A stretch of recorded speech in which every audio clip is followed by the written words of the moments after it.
আমরা প্রায় 1 ঘন্টা আলোচনা করেছি। আলোচনাতে অত্যন্ত আরও পরিবেশে আলোচনা হয়েছে। এই আলোচনাতে প্রধান যে বিষয়গুলো আমরা আলোচনা করেছি সেই মধ্যে প্রধান হচ্ছে আমরা নির্বাচন সম্পর্কিত বিষয়ে আলোচনা করেছি এবং নির্বাচনের সংস্কার বিভাগ কমিশন এবং আপনার নির্বাচন ব্যবস্থার সংস্কার সব কিছুগুলোই আমরা আপনার তুলে ধরেছি এবং আমাদের যে মতামত সেটা আমরা দিয়ে এসেছি। আমরা বলেছি যে নির্বাচন কমিশনার নিয়োগ আইন স্থগিত করে প্রধান রাজনৈতিক দলসমূহ ঐক্যমতের ভিত্তিতে অনতিবিলম্বে নির্বাচন কমিশন গঠন করতে হবে এবং আমরা একটা রোড ম্যাপ দিতে পারি।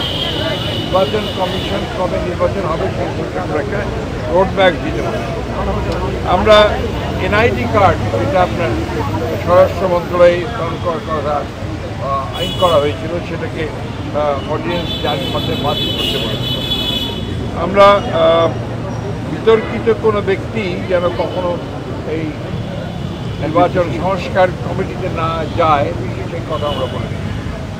আমরা বলেছি যে ফ্যাসিস্ট সরকারের সময় প্রতারণার সাজানো ভুয়া ভোটের মাধ্যমে গঠিত সকল ইউনিয়ন পরিষদ বাতিল করতে বলেছি এবং 14, 18, 24 সালে যে সকল নির্বাচন কমিশন ছিল প্রধান নির্বাচন কমিশনার এবং কমিশনার সহ তাদেরকে ভুয়া নির্বাচন ব্যর্থ নির্বাচন একটা পক্ষপাত দুষ্ট নির্বাচন করার অভিযোগে তাদেরকে আইনের আওতায় আনার কথা বলেছি।